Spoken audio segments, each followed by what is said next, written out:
Welcome to Rewrite Reality, where we peel back the layers of how we imagine our world, then explore what it means to build different futures. I'm Gregg the Artivist, and on today's episode, we dive into the courage to rest without quitting. Join me to reflect, challenge assumptions, and spark possibilities.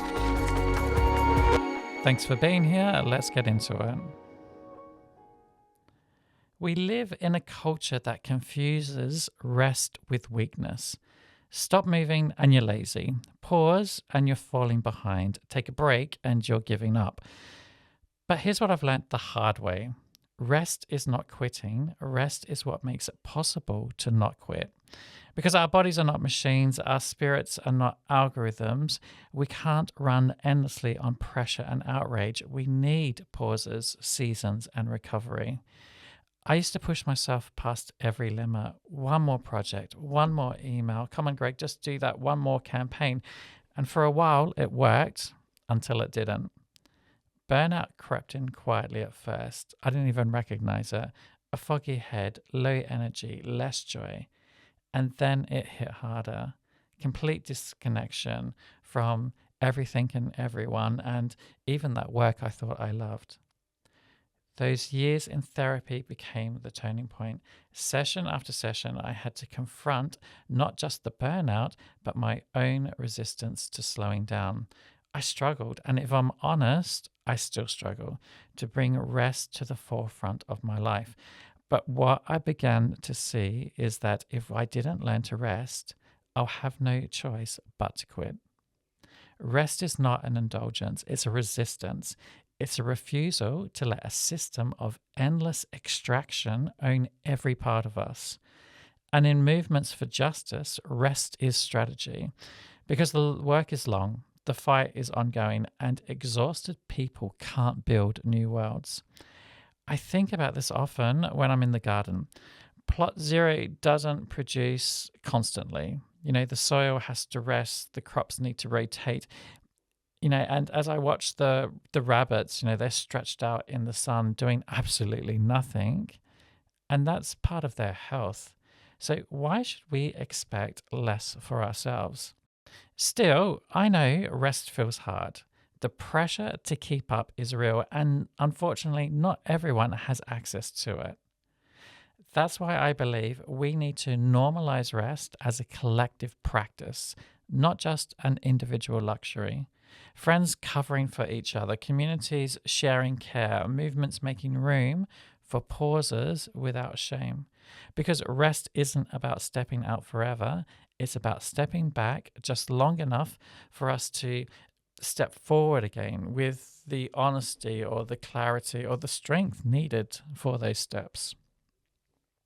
So I'd like to invite you to try an action this week. Block half a day for real rest.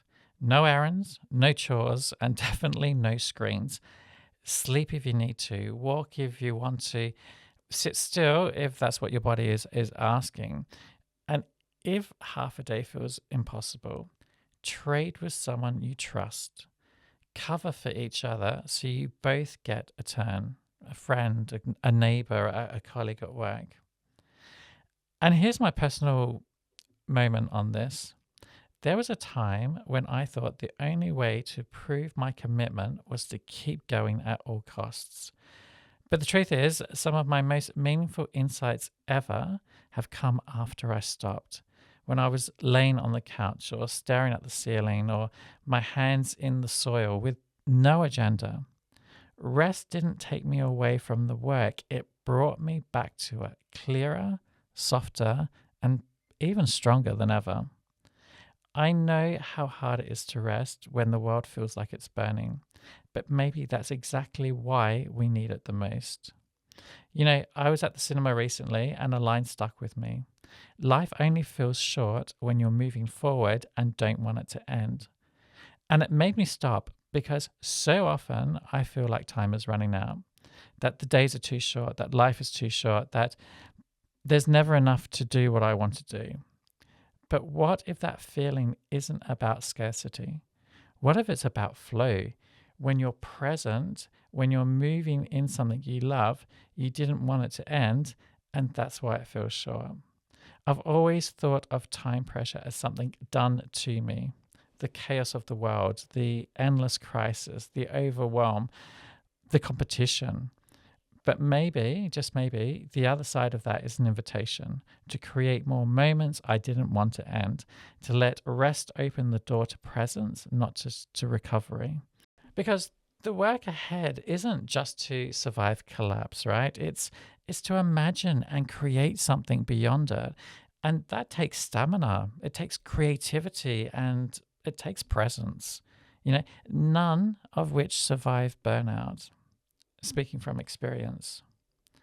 So I leave you with my question this week. What would it look like to treat rest not as surrender, but as part of your strategy for staying in the work? And what kind of rest would make your action more honest, more sustainable, or more alive?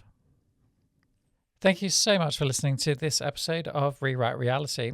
If this resonated, I would love to hear from you. So please do leave a comment wherever you're listening.